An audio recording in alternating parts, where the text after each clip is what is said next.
अमरत बना अभिशाप। क्या आज भी जीवित है अश्वत्थामा?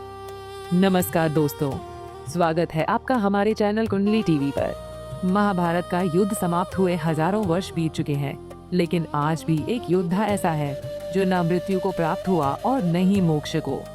हम बात कर रहे हैं द्रोणाचार्य पुत्र अश्वत्थामा की, जिसे अमरत्व तो मिला लेकिन शांति नहीं।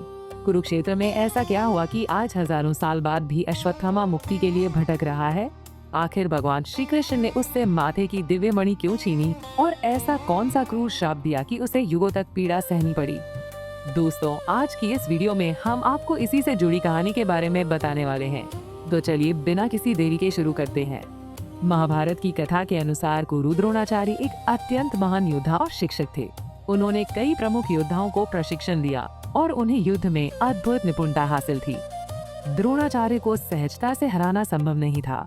पांडवों के लिए यह चुनौती कठिन थी, लेकिन श्री कृष्ण की उपस्थिति और मार्गदर्शन में पांडवों ने गुरु द्रोणाचार्य को छल पूर्वक हराने की योजना बनाई। युद्ध के समय भीम ने रणभूमि में एक हाथी का वध कर यह घोषणा की, अश्वत्थामा मारा गया।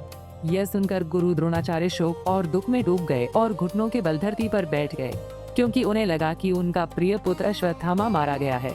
इस अवसर का लाभ उठाते हुए धृष्टद्युम्न ने पीछे से आकर गुरु द्रोणाचार्य का वध कर दिया।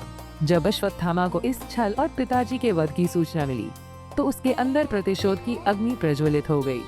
उसने पांडवों के वंश का विनाश करने का संकल्प लिया। पहले उसने पांडव सेना पर नारायणास्त्र से प्रहार किया। हालांकि भगवान श्री कृष्ण की दिव्य शक्ति से पांडव और उनकी सेना सुरक्षित रहे। अश्वत्थामा का क्रोध यही शांत नहीं हुआ। उसने पांडवों के शिविर में घुसकर रात में सो रहे द्रौपदी के पुत्रों का वध कर दिया। कुछ कथाओं के अनुसार उसने जानबूझकर यह कृत्य किया था ताकि पांडवों की पीढ़ी नष्ट हो जाए। अर्जुन, जो इस क्रूरता को देखकर अत्यंत क्रोधित हुआ, ब्रह्मास्त्र से अश्वत्थामा पर प्रहार करना चाहता था, लेकिन श्री कृष्ण ने उसे शांत किया और ब्रह्मास्त्र रोकने की सलाह दी। अश्वत्थामा ने अपनी जान बचाने के लिए ब्रह्मास्त्र का उपयोग किया, लेकिन अश्वत्थामा को ब्रह्मास्त्र चलाना आता था, वापस बुलाना नहीं। जब श्री कृष्ण ने अश्वत्थामा को ब्रह्मास्त्र वापस बुलाने को कहा, तो उसने ब्रह्मास्त्र को गर्भवती उत्तरा के भीतर पल रहे शिशु की ओर मोड़ दिया। श्री कृष्ण ने अपनी दिव्य शक्ति से उस शिशु को पुनः जीवित किया। इस घटना ने यह स्पष्ट कर दिया कि अश्वत्थामा का क्रोध और प्रतिशोध अब केवल युद्ध के लिए ही नहीं, बल्कि निर्दोषों के लिए भी विनाशकारी था। अश्वत्थामा के ऐसा कार्य देख भगवान श्री कृष्ण बेहद क्रोधित हो उठे और उन्होंने अश्वत्थामा को दंड दिया।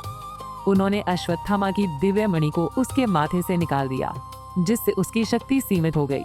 इसके बावजूद अश्वत्थामा शांत नहीं हुआ और श्री कृष्ण पर भी प्रहार करने लगा। तब श्री कृष्ण ने उसे शाप दिया कि वह कलयुग के अंत तक पृथ्वी पर भटकता रहेगा।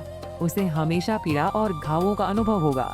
मृत्यु की कामना करेगा पर उसे मृत्यु नहीं मिलेगी और समाज से अलग अकेलेपन में जीवन व्यतीत करेगा। कहा जाता है कि इसी शाप के कारण अश्वत्थामा आज भी पृथ्वी पर भटक रहे हैं। कुछ लोगों ने दावा किया है कि उन्होंने वन में 7 फुट से भी लंबे ऐसे व्यक्ति को देखा है, जिसके मस्तक और शरीर से लगातार रक्त टपकता है। हालांकि इन दावों की पुष्टि करना संभव नहीं है, लेकिन महाभारत की कथा स्पष्ट करती है कि अश्वत्थामा को श्री कृष्ण के द्वारा दी गई सजा और शाप ने उसे युगों युगों तक भटकने वाला बना दिया।